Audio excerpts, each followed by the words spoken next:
Hello guys. So if you're looking to upload high quality video files on Gmail, so if that's the case, you have come to the right place, because today in this video I'm going to show you exactly how you can do that. Now firstly, what you have to do is just simply open your browser and open your email. Now click on compose and drag and drop your media. So as you know, Gmail only supports video file up to 25 MB.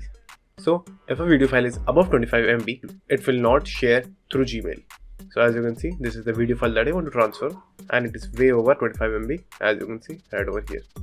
Now what you can do instead is just simply drag and drop and wait for a few seconds until this type of thing appears. Now what it will do is it will automatically upload your file into Google Drive. So over here, as you can see, it is uploaded to Google Drive. Now if anyone want to see the file, they will have to click it and the file will be downloaded, or they can directly play over here. Now if you want to upload the link, just simply cross this over here. Now go to the Google Drive, upload the video over here, wait for the uploading to finish. Now right click on the video, click on share, click on the Dropbox and use anyone with the link and click on copy link. Then go to your Gmail and just simply paste it over here. Then just simply send it, click on send. Now anyone who will click on that link will be able to access the video or directly play over here if they want to, just like that.